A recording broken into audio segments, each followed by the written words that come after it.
real shit. But yeah. You can grasp onto something so tough that you fucking up the energy. Yeah. But as soon as I did, so I believe in that wholeheartedly now. Yeah, that's a lesson I think that we learn through experience. Like patience and understanding and acceptance. Like there was 3 concepts that like you couldn't just put on a piece of paper and tell me to read it and understand that shit. Patience, understanding, and acceptance. Mm-hmm. Like I pray for patience and understand it on a daily basis. Yeah. Because I've always prayed for understanding. Because when I don't have understanding, then I don't have any patience, and I rush out and I try to grab some shit, and then I may be trying to do something my way, but there may be something in the energy for it to happen a whole other type of way. You know what I'm saying? And I may be blocking it.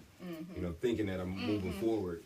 Like I just said, like learning how to stop hustling backwards. Right. That's exactly what I was talking to you about the allowing, the art of allowing. Mm-hmm. That's that whole formula. It's just letting things be as they are. You know what I mean? Yeah. And then, because like you said, sometimes you could be blocking a lot of things because you're trying to force. You know what I mean? You're trying to force something that's really not supposed to be, but if you just let it be, it's like, it's going to come together where it's supposed to. Right, yeah. So, Because shit going to happen regardless of with your input or not. Regardless. Right. So you might as well be stress-free. Yeah, exactly. And just be like, okay, exactly. Cause then do what you going to do. Yeah, sure. Do what you going to do. For sure. Okay, so, Bryce the Third. Hey. First off, Bryce the Third. That is I.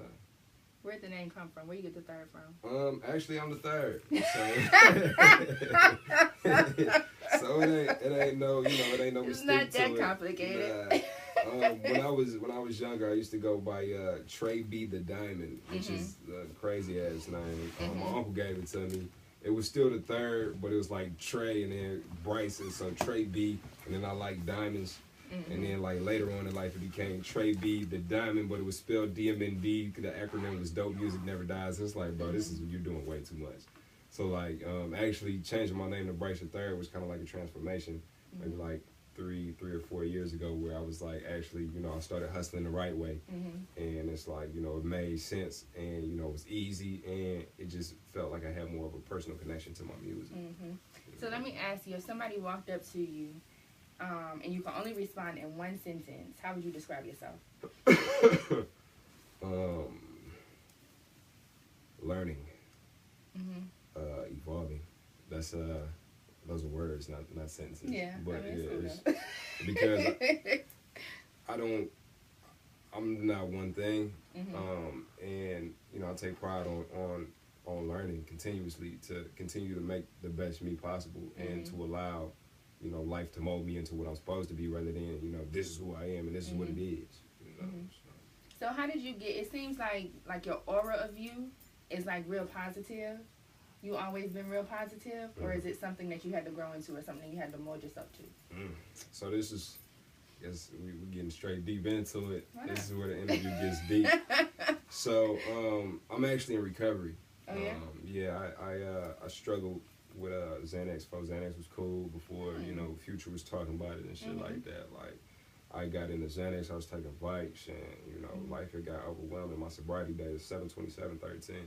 Really? So it once, like I got I mean, and this is just the way that I live.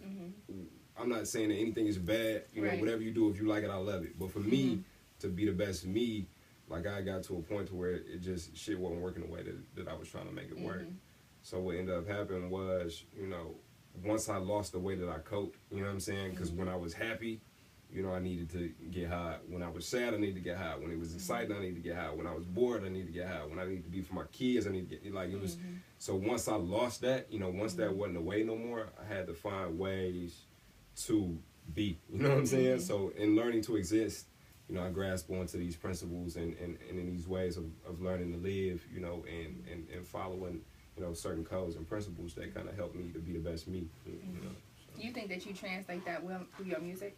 Yeah, now I do, because especially I'm Bryce the Third, so it's like the difference between me, who I am, Bryce Cobb the Third, and Bryce the Third is Bryce Cobb the Third I don't really give a fuck what you do. You know what I'm saying? Because you have to do what you have to do because you're on your own personal journey.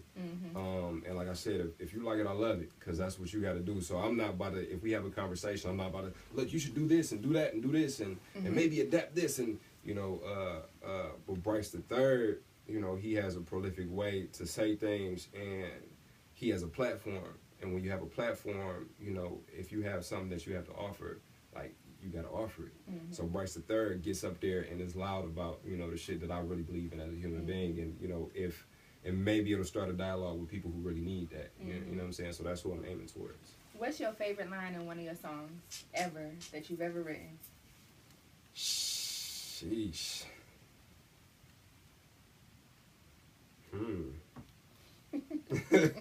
Jeez. Man, I never thought about that. I'm just gonna go off the rip. DCT, Dreams Come True. What you think you materialize. So give some thought where you steering yourself. And it's like, you know, what you think it becomes fruition. You know what I'm saying? So give some thought where you steering yourself. You know, how you about to hop a hurdle you ain't never heard of in a hurry. You ain't even clearing yourself. So how you about to jump over obstacles that life gives you, you know, when they come at you, because life is going to continue to be life if you ain't even jumped over yourself. Like, we get in our own way. So that's like one of, I guess, you know, if I had to pull one out the air. How do you stop yourself from getting out of your own way right now? Because now that you said that you're I don't like using the word sober.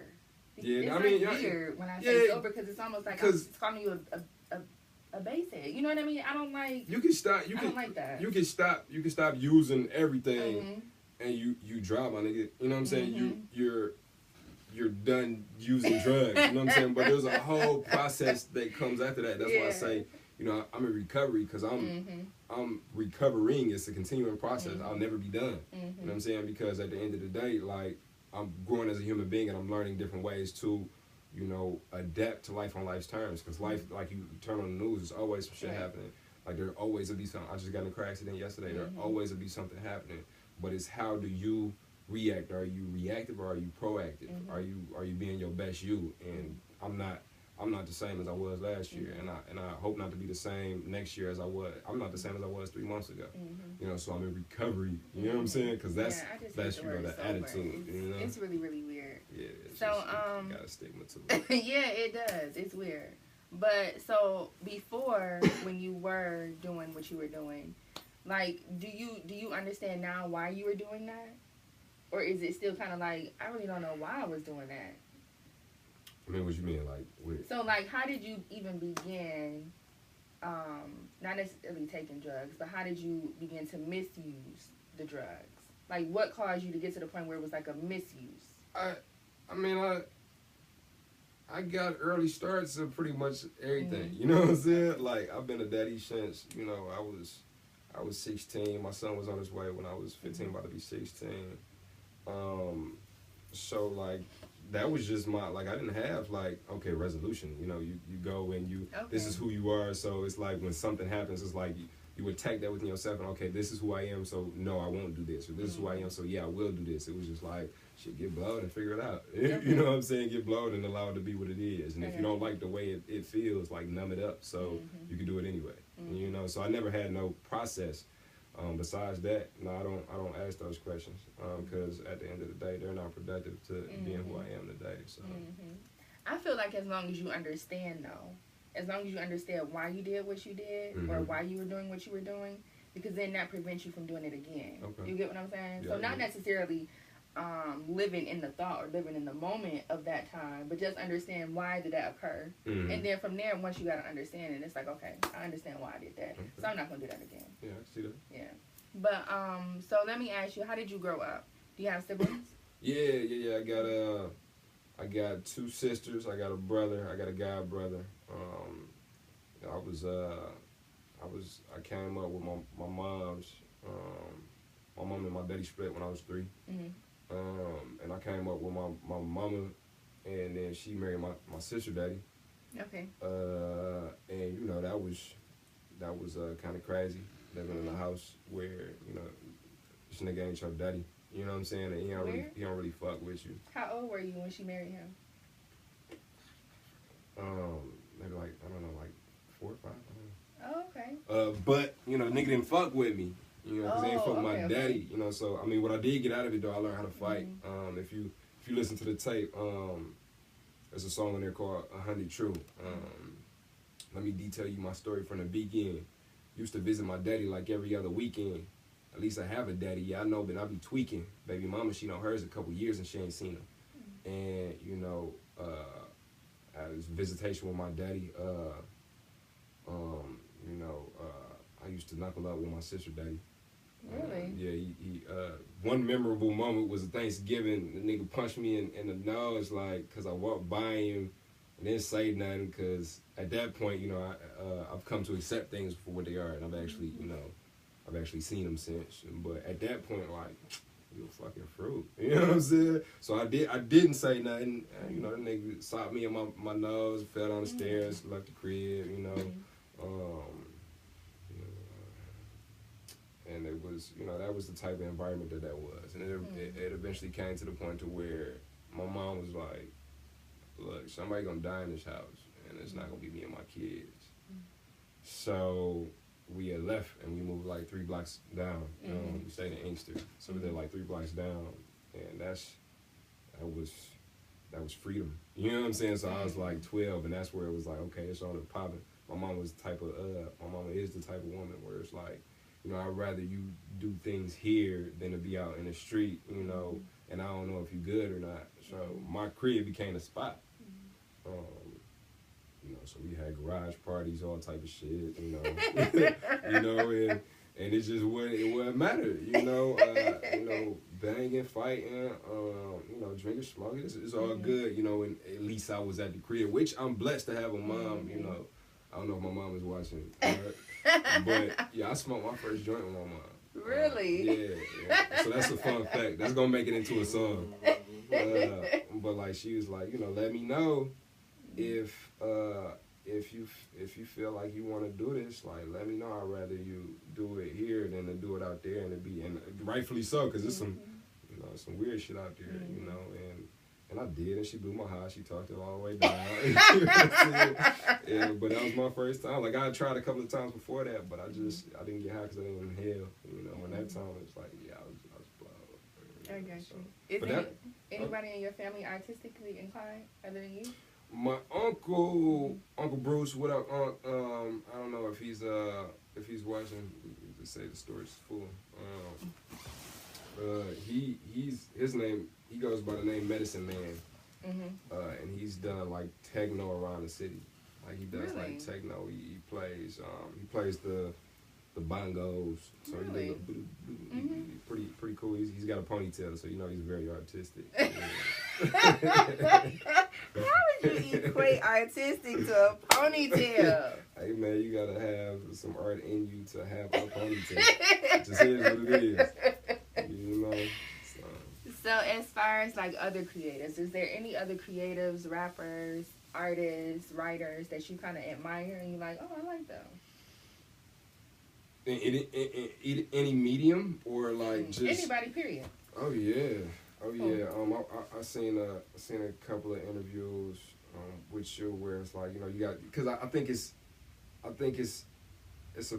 preferred thing. Like, some people don't listen to other people. You know, me, I'm an empath. So like, everything that I experience becomes a part of me.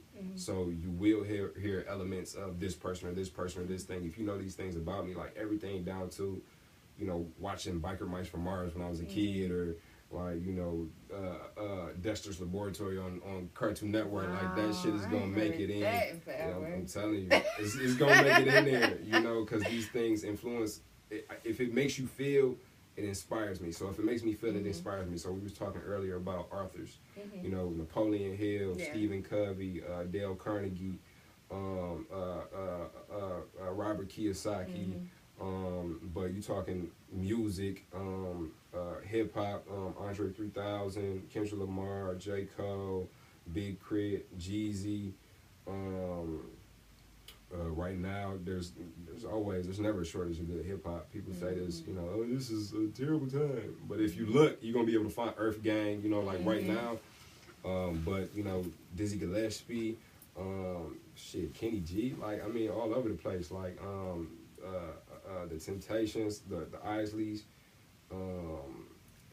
My mama, I grew up in a house where she listens to all type of music, so it was all in there. You know what I'm saying? So whether you could hear the Police one day, you know, and then come in and she be on, you know, the Temptations, or she have Earth, Wind and Fire going on. Like Stevie was my favorite, Luther Vandross, you know. But you might come in and, you know, Stevie Nicks might be playing Fleetwood Mac, you know, or she might be, who's the man with the master plan, a nigga with a motherfucking gun on the Chronic. You know what I'm saying? So it's just like I had. Meet your mama. Yeah. She's a wonderful woman. I had all that. You know, so. Cool. So let me ask you, what about your favorite rapper of all time? If you can only pick one. Oh shit. You only got one. You ain't even gonna give me the top choice. 5. You gonna give me one? You got one.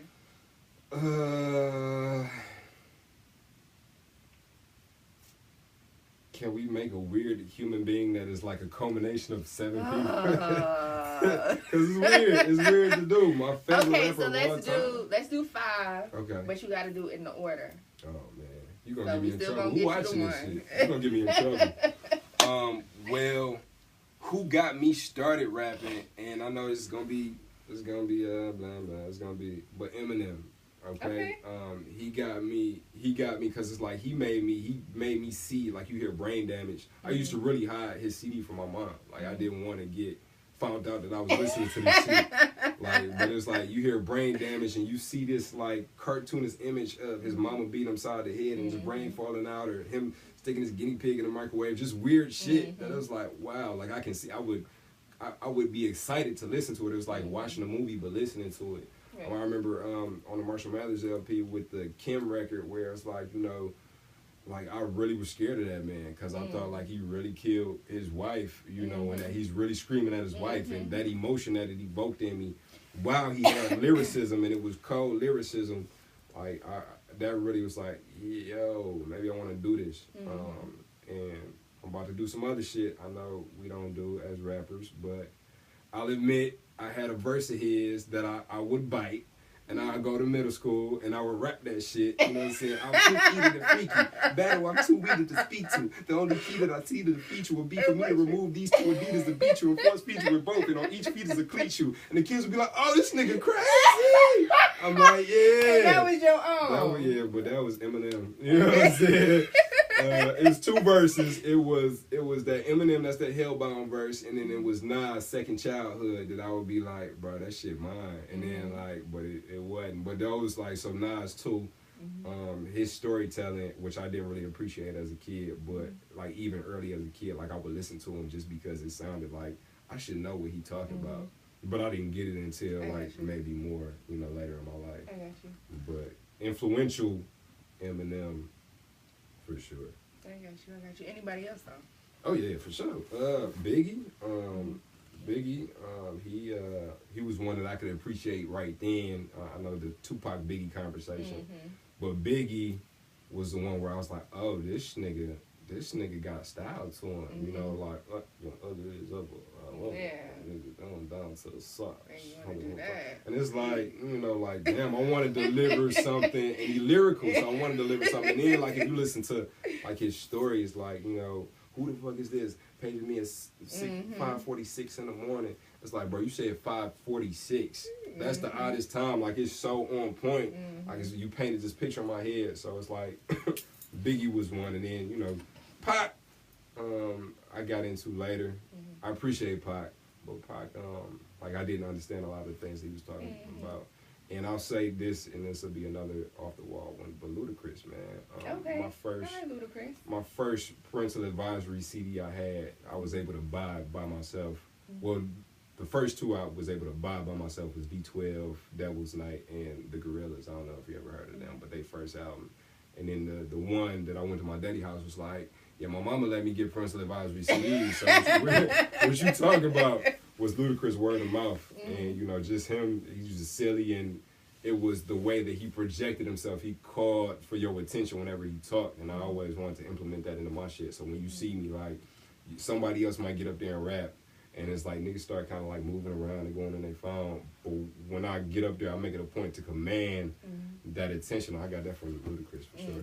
I got you. Yeah, I feel that. I was actually going to ask you about your performance style, because I actually like your performance style. I think every time at least you come to the studio, I haven't seen you anywhere else yet, but you do capture everybody's attention. Okay. So is that something that you practice actively, or is it just, you know, it's just in you? It's doing what I'm passionate about doing. I think if I didn't give a fuck about this, like I would be in here with the same energy I'd be in a plant with. You know what I'm saying? Like, oh my God, I want to live. Yeah. You know, but it's like when you really like, this is the only moment I got to do what I'm passionate about. So whether y'all fuck with it or not, or y'all feel it or not, I'm going to give it my all, and I'm going to project and let you know, and hopefully you can get some of this energy that I can give off, because I'm leaving it all here tonight. And then what ends up happening is, you know, people fuck with that. And the same goes for me. If I go to your show and you perform, even if you're not, you know, like, it's not even about all the lyrics or the beat. Like, sometimes, like, the weirdest shit, I'll like it because the way he performed it. You know what I'm saying? And it's like, I would have never listened to this on my own, but the way you projected yourself and you believe in yourself, nigga, I believe in you too. You know, so. Yeah, I got you. So where's one place that you think you would want to perform? You know how there's, like, annual events. So what is it? The Rolling Loud Fest is coming up soon. Coachella is every year. I think Tidal has been doing a show every year. So, like, what's one show that happens every year that you, like, I gotta get there one day and perform? I think that list evolves. I'm like all those things that you said. I like to be wherever is big to be. I got you. This year, though, you know, I actually touched all 3 coasts, A3C last year. And after being there last year, it's like, I'm performing here next year. You know, so I've already submitted, you know, my profile to be, you know, submitted for performing. And, you know, we're working on that right now. Nice. You know, so it's usually just, as I move along, the things I'm able to touch, it's like, I want a part of that, I want a piece of that. But you don't never know until you go on your journey what exactly it is that you prefer. You know, because you could be looking at it from, you know, the TV, and it's like, all you may know is the BT Awards or something like that. You know, but, you know. What about your ultimate goal? Ultimately, let's just say, how old are you? I forget this all the time. I am 28. Okay. Yeah, no, I'm just looking. I'll be 29 in June. Yeah, I forget that, man. Cool. So let's just say, like, let's just say 30 years from now. So you be touching 60. At 60, as of what you know right now, and as of what you've experienced right now, because I know people change. Okay. So tomorrow you can want something totally different for 60. But as of today, what do you see for yourself, or what do you plan for yourself? I want to be doing something that I like to do. I want to be compensated for what I like to do. I want to do work, because the difference between doing something that somebody pays you to do and doing something that you enjoy doing is, you can give me a job, a task, to pick up this trash, $5 an hour. That's what I'm going to do. I'm going to pick up this trash, $5 an hour. Every now and then, I'm going to look over to see if you're watching, because if you're not watching, I'm not going to pick up the trash. You know what I'm saying? Everybody's job right there. If you say, do what you enjoy doing, and I'm not exactly going to pay you, but depending on the value that you add, there's no cap on what you can make. I'm going to put in work, even though I'm not getting paid, and I'm going to have ideas to innovate and turn this into something that neither one of us could ever think that this could be. And I'm going to want to work even when, you know, the lights go out and nobody's watching, because I care about this. So where I see myself in 30 years from now, it's probably still working. Probably still working. I don't want to work till I die, because what's the point of life if you don't give off your energy? I always want to work. So where I'm at 30 years, I'm doing something where I want to work. I'm able to support my family, and we straight. And, you know, if I want to take time to kick it with them, like, I don't have to do things that I don't want to do for financial compensation. Yeah, I was just talking to somebody about that last night. Yeah, and you know, whatever my music does, I mean, right now we pushing it to, you know, see how far we can take it. Whatever it does, I just, you know, I want to make an impact. And hopefully, you know, I don't want to get in my own way, so I kind of keep the lane open for what I'm doing. Yeah. Because this could turn into that, could turn into that, could turn into that, and then I could look back like, damn, I'm a movie producer. How did this happen? You know? Yep, but I want to be financially stable. Not financially stable. I want to be financially free. Yeah. And I want to be able to spend time with my loved ones. And I want to define what it means to be rich, because we think of rich, we think of wealthy, we think of money. But in all actuality, I think us, especially as millennials, we're redefining what rich means. Mm-hmm. We're redefining what wealthy means. Mm-hmm. And we're looking at it as, how much quality time are we spending with the people that we love, doing the things that we love to do. Mm-hmm. And that's what I want my life to look like. Mm-hmm. It's funny because I just asked somebody, or we was talking about the same situation yesterday, or the same ideal yesterday too. So that's two. You can pick my brain, mm-hmm. and I already got the answer. That and The Alchemist is that time. When you hear something multiple times, the energy trying to tell you something. So let me ask you this then. As far as being a dad is concerned, how are you, not necessarily how are you raising your children, but what are some things that you hope to instill in your children? Oh, man. Father fucking hood. It's the most, I'm going to be 100% honest, it's the most rewarding thing, but it's the hardest shit. And sometimes, you be wanting to give up and, that's real honest. Cause it's hard. You know what I'm saying? But I think what makes the best fathers and the best moms is not, don't beat yourself up if you feel like, I'm through with your motherfucking ass today. Go to your room. Call what's the name of them? See, that come, where grandma at? You know what I'm saying? That don't make you no bad parent. What make you a bad parent is when you start trying. Okay. We woke up today, we get a chance to try again. And as long as you continue to try, that's the best parent that anybody can ask for. Because I know parents that gave up. Mm-hmm. And when you give up, it's a period on the end of that sentence. You no longer can be anything to that person. Mm-hmm. So, my kids, and when it comes to raising anybody and just my ideals, it trips me out that these little things that, came from me and their mom will one day be a person, a human like me. Mm-hmm. And, there was a point in my life where you couldn't tell me shit. Mm-hmm. You know what I'm saying? And, they're small, and right now you can't tell them shit sometimes.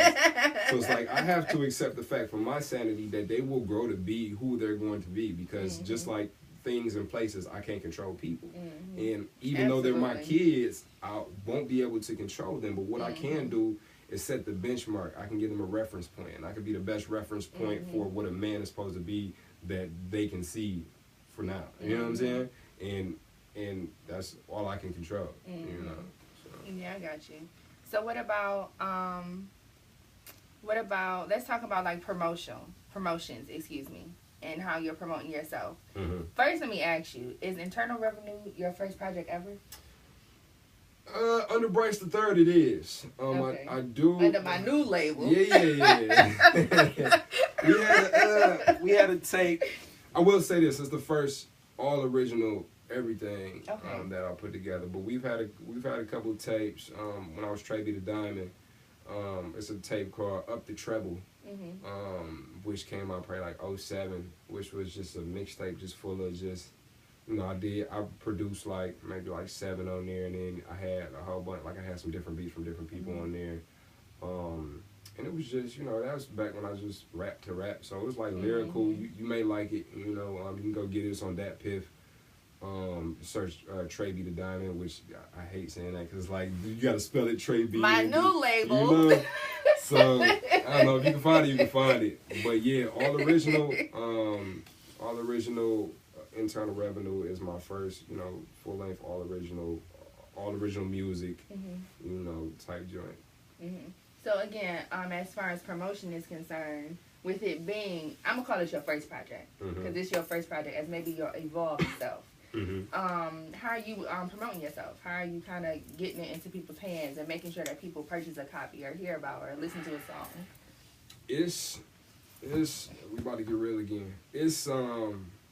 It's a continuing process. Mm-hmm. I post things on Instagram. I have my website. You do promotion. When you do something, anybody who comes within 3 feet of you, you kind of need to be like, yo, and I'm doing this, and this is what I got going on. And I found that, there's been opportunities that have opened up with telling people, you know, having conversations that I previously wouldn't have had, you know, because I used to be like, oh, will she fuck with it? Will he fuck with it? I don't know if they will, so maybe I will or I won't say something. But now it's like, even if you like I got, this is a 65-year-old lady at my plant, you know, and she bring me banana bread and shit. cough drops and goddamn Weather's Originals on my break. You know what I'm saying? And I'm like, you know, hey, maybe you should take a listen to this. And she bought the tape, and you know, she don't have nothing else in her CD player, so on her way back and forth to Wixom to Wayne, like she listening to the tape, and she had things to tell me about it. You know what I'm saying? So it's just like you never know who will mess with your shit, because sometimes the message can be universal, even if it's in a package that may appeal more to you know, this type of person. But you know, I'm learning as I go. And like I said, we about to get real, because it's like, as an artist, when you create, sometimes you can be tired of shit. Like, I mean, the tape is, you know, 2 weeks old now. And it's like, you know, for me, it's got a lot of weight behind it. But you know, I can get this mindset, which may be ego, where it's like, oh, y'all have heard this before. Y'all have heard me say go get internal revenue before. Y'all have heard me point to Spotify and iTunes and say Bryce the Third, internal revenue, go look it, go search it up before. So maybe I won't say it today, because, you know, I'm tired of saying it, you know, and I'm ready to do something new, and I'm ready to, like, I'm still writing, I'm ready to continue to create. But, you know, it's when I get reminded when somebody hears it that hasn't heard it, and it's like, oh, I didn't know it was this. I mean, I've seen you say, listen to it a million times, but I never thought to listen to it. And one day I was bored, and I just went in and I clicked, and I really had to say this one. I gotta, somebody hit me, I don't know who he is, say this is the top project so far that he's heard in 2018, and you know, like, that shit mean a lot. So it's just like, those kind of keep me going, but it's the self-propulsion, the self-motivation that sometimes I have had trouble with. You know, so I try to surround myself with, you know, other creatives who are pushing their shit, and that kind of gives me the energy to, like, yeah, I need to, you know, because anything you ever do is new to deaf ears. And there's a lot of deaf ears with my music. Like, I was a good question, or good segue. It's a girl named Halsey. She got this song, Bad at Love. Like, it's my daughter's favorite song. I'm bad at love. You know, so I went on Spotify. She got 136 million streams. And I woke up with it in my head the other day, so I asked my girl, I'm like, was you playing Bad at Love when I was asleep? She like, nah, how does that go? And then I played it for her, and she like, no, I never heard that. This girl has 137 million streams on Spotify. And they play this in stores and Targets and all type of stuff, and she had never heard it. So what type of ego tells me when you go on Spotify, and I got that little alligator that's saying less than 1,000 listens on Spotify because it's only been up for 2 weeks, that, you know, you've heard this millions of times and that you're sick of it. You know? So it's a struggle with that, but, you know, we keep pushing forward, man, and trying to push the needle forward a little bit every day. I've been emailing these blogs. Yeah, that's smart. You know, and cold emailing them. You know, I've had a little bit of luck. A lot of stuff is pay to play from what I found so far, but I think if somebody hears it, like, I think it's one of them projects where they hear it, they'll believe in it, you know, maybe take a chance. So I'm just going to keep pushing. You know. How would you describe the project itself in just a couple words? Seeking, inquisitive, hip hop. It's a question answer. You know, I want to be like, I listen to Jeezy, I listen to YFN Lucci, I listen to, like, you know, I listen to Tay-K, I listen to, you know, that shit that we come in here and we like, hey, you know, for sure. But I have to say, like, if I to be completely honest, like, this after the club music, it's like, you know, okay, so we did that, but, like, who are we really? You know, what do we care about really? You know, and that's what's important to me. So, and that's the message that I'm conveying in this album, is internal revenue. You know. What's your favorite song on there? If you only could pick one, what's your favorite? Now that's a little bit easier than favorite rapper of all time, because, you know, this. But I have to say Hungry Ghosts. And the reason being is one of the ones where you're not gonna be able to get it all through the first listen through. It's based off of, like, the Buddhist principle of a hungry ghost, where, you know, you're consuming and you're looking for validation and you're looking for peace through taking in, but the hungry ghost never gets full, so he continues to be hungry. So no matter what you put in there, you're gonna need something else again. And you know, from where I'm from, you know how I need this girl to be here, but I need more girls. How I need all the drugs. How I need being respected. I need you to respect me. I need you to understand my way. I need this shit to show it off. I need to win. I need the ring to show you that I won. I need you to see that I won. Like, I need this, I need that. And it's funny that when I get these things that I need something else again. Yeah, you need something more, like you said. Yeah, so that's like, and I was talking to my engineer, it's like, bro, this the single. You're like, no, bro, don't leave with this shit. Because it's a deep cut, it's heavy. But that's my favorite. That's my favorite. So what's your own personal experience with The Hungry Ghost? Ooh. I mean, really, if you listen to the song, like, you get a pretty good, like, there's some things in there, like, I never tried coke, but there's a line in there where it's like, you know, I'm kind of scared, sniff a line of coke, you know what I'm saying, and I'm good again. I never did that. So there's certain things I've seen people do that kind of, so it's an amalgamation of my experience and others. But definitely, like, all that, like, you know, I needed for you to understand how I felt. I needed to be understood, and then I would seek to understand. Whereas, like, flip side, you know, I seek to understand and then to be understood, and that helps me live life on life's terms. Say that one more time. Okay. So how I live now is, you know, and I you know, I say prayers to my higher power for it, but I pray to seek to understand and then to be understood, because if you think, you know, nigga moments, which there's a track on there called Stefan, which is really about nigga moments. It's about trying to be cool the wrong way, and then when that cool breaks, we call it blacking out. You know what I'm saying? I snap. I don't even know what happened. I woke up in this jail cell. Right. And I think that's part of, you know, as an artist, I feel that to a deep level because I've been there. I've been tasered by the police because, you know, I snapped on somebody and, you know, I was tased and they put me in jail and it's like, I blacked out. You know, it wasn't, you know what I'm saying? Like, what's this saying? I flashbacks, like, damn, this shit sucks. I asked you, what's your personal experience with okay. Yeah, so, yeah, man, just, you know, I would try to validate who I was by the things. The things are what I thought was me, and I always needed that, and it led me into this spiral where it's like, you know, it's a terrible way to live. Like that comes with depression, that comes with these things that mute who I am, and it's like, then it's like, who the fuck am I? Like, am I these girls that's in my phone? You know, am I this Xanax? Am I these ecstasy pills? Am I this Molly or whatever the fuck you know what I'm saying? Like, am I these things? And it's like, nah, you not. You know, but I didn't know that, you know, to give me some more. You know what I'm saying? Yeah. And then so on the flip side, you know, the second verse kind of goes into where I'm at now.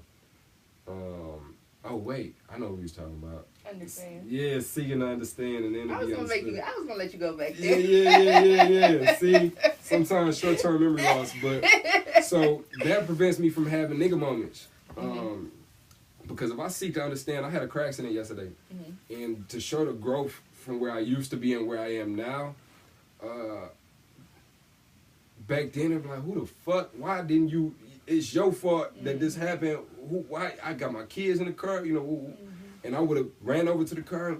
You know, I said, what the fuck's wrong? You know, but it's like my first thing on my mind was like, are they okay? Because once I checked out that me and mine were okay, which is most important, it's like, are they okay? You know, because I don't know what the fuck she's going through. Right. I don't know what is going on. So when I'm in the world seeking to understand, is seeking to understand what's going on with other people and then to be understood. And I think as where we come from, like, it's a thing where I want you to understand what I've been through. I want you to understand, you know, oh, they just don't get it. Oh man, these niggas at work, they just this, or, you know, I had to snap on this nigga because he don't know where, you know, he don't know what I've been. Like, what type of nigga do we think I am? Woo woo. And in all actuality, like, they may be going through some shit too. So it's like, once I learned how to flip around that, because with Hungry Ghosts, I was seeking to be understood. Like, you have to you have to understand who I am. Yeah. Yeah. And it don't lead to nothing but, you know, destruction and mayhem, because it's like they 9 times out of 10 they might be on the same tip, where it's like you have to understand me. So we got two people in each other's face. Understand me. No, you understand me. And then niggas get killed. You know, especially from around here. You know what I'm saying? So it's like once you seek to understand, it's like it's easier to be like, you know what? You're right. You know what I'm saying? You're right. Because at the end of the day, whether you are right or you're wrong, you're right. You know what I'm saying? Like, nobody's right is right for me. Like, I have to develop that. You know, so with Hungry Ghost, it was like learning how to flip that phrase from seeking to be understood and then maybe I'll understand your point of view to, you know, seeking to understand and then being understood and getting out my own way and, you know, therefore allowing the universe to give me what, you know, it needs to give me. So let's talk about like visuals. When you gonna do visuals? So Born is out right now. You can go to YouTube, search Bryce the Third. Born is out. That was kind of the the first hit where we just wanted to do something fun, performance shots. But we're in the works of getting something together for World Jig, and Sunset Music is gonna be like a mini, like it's so Sunset Music is about gratitude. And it's gonna be like this mini documentary, not like a documentary, but it's gonna be like a long story with a narrative. Okay. Yeah, so we putting the visuals together, and it's gonna be pretty fucking sweet. So let me ask you: are you writing or are you creating the music while you're in this still nurturing mode of internal revenue? I'm doing, and that's a tough balance. It's a tough balance because it's a different energy, you know. Because whatever I do next, who knows if it's gonna be on the same tip, and I'm pretty sure I'm not gonna want to be. But I have been doing features, mad features, and that kind of keeps my lyrical chops together, my writing chops, where I'm able to write. And you know, I've been writing things here and there, kind of just. You know, it's like with a project, you know I'm writing this, and this is probably going to go in this project, where it's like you're in that mode. Right. Sometimes being in the mode where I'm just writing, but am I writing just to writing with a purpose? Sometimes I can kind of be nerve-wracking a little bit. But I am, you know, I'm trying to keep the chops straight, though. Where do you even get the title of the album from? All right, like, so... what does it mean? And once again, this is all, like, if you listen to the tape, like, it's something at the end with Uncomfortable. At the end, I kind of go into it and kind of bring it together. But let me see. Okay, so the cover of the album, it's this guy, and he's surrounded by, you know, all the girls in the world, you know, all the cars. You see, it's a shout out to Mophead Bop. I appreciate you, buddy. He did this for me. He's got all the cars, all the cash, all the jewels, all the drugs, you know, but his battery is low. So this whole project, you know, and then if you go on the inside, you know, once he starts getting charged up, the chains fall off him, you know what I'm saying, and he starts to embrace his inner energy, you know, his internal revenue, and, you know, he starts to be charged up. So if you listen to the tape, it's really explained on Uncomfortable, the last track, and you know, it's the whole theme of the project is just, you know, seeking to look into the mirror and see who we are and developing that before we develop these other things, before, you know, we go and seek the things outside of us, you know, because of how those make us feel is temporary, and how really looking in the mirror and attacking who we are, you know, is forever. And that's our internal revenue. It's like we look to build our revenue streams and all type of stuff like that as a way to show our worth, and which is cool, but, you know, the internal revenue is who we are. So what happens when all this shit don't exist, or when, you know, you can't have these things? Like, that's most important in my book. So that's where internal revenue comes from. Yeah. I got you. So let me ask you this, and this will be one of our final questions. Do you want to be signed to a major? I think that's another one of the things where it's like, it's the energy. You know, we kind of just trying to do what feels right. Right now, I'm independent all the way. And there's some things, like I do a lot of shit, you know, so I can use some team members, I can use some managers, I could use, you know, a tour manager, you know, So it's just that the energy. It's got to be the energy. You know, we're not trying to give away what we got. You know what I'm saying? We're not trying to give away creative control or anything like that. But we are trying to take it to a higher level. So I'm just open to what the universe has for me. I got you. And then one last question: monotonizing. How are you learning how to monotonize yourself? And I ask this because we've had really good conversations about apparel. And you mean monetize? Yeah. Okay. Apparel and just promo and marketing products and things like that. So how are you monotonizing yourself? Well, the monetization of the brand is kind of something that comes organically. I think when you try to force something, like that's when it don't work. You know, so with the music, like we do have, you know, we got copies of Internal Revenue. Everybody is loving the way that it looks. You know, with the artwork, we got these for $5 for people who want to support. But the music is free. Like the music is on Spotify. That's a tip that I took from Nipsey Hussle when I seen what he did with Mailbox Money and Crenshaw, and even with Victory Lap. Like you can go listen to the whole Victory Lap on his official page on YouTube. Because what matters the most is the music. They're gonna get the music if they want it. You know what I'm saying? No matter what. So, you know, allow the people who are going to support you because they'll be proud to pay, like he says, but because they're willing to support you. And, you know, put the music out there so that you get the exposure. So the whole point with Internal Revenue has been to decrease what in business they call friction. If you don't know who I am as an artist, you know, and I say, I got all this good stuff for you, give me $10. You know, then that creates friction, and that disallows you to tap into what I got going on. So the music is most important, and we trying to get that as far and as wide as possible. But we do have tapes on deck, $5. As a matter of fact, I brought you a little something. We got these cool ass shirts. Yeah. We got these cool ass shirts. Bryce the Third. Thank you. And on the front, you know, these are very comfortable. And we got these. We're selling these for $25 at the show. You know, red is like my favorite color. Is it? Oh man, it was between red and white. So I'm glad I brought the red. Yeah. So, Thank you. I like this a lot. Somebody was talking about your shirt too. They was like, I like this shirt, man. It was loose cannon. Okay, yeah, for sure. Yeah, you got nice shirts. Yeah, that's what's up. Thank you. Yeah. So the shirts, they going for $25. We're doing some shows. We do some things out in South Lyon with a good friend of mine. This is one of my first paid shows that he do. So we do shows out there and we get paid for that. You know, but we're really just supported by you know, the people who support us. You know, so on Bandcamp you can listen to it, or you can just put as much money as you want on it. You know, so some people have bought the album for $20. Some people have bought it for $15. Somebody bought it for $40. You know, some people pay $5. Some people listen to it and download it and exchange an email for it. So you know, cool.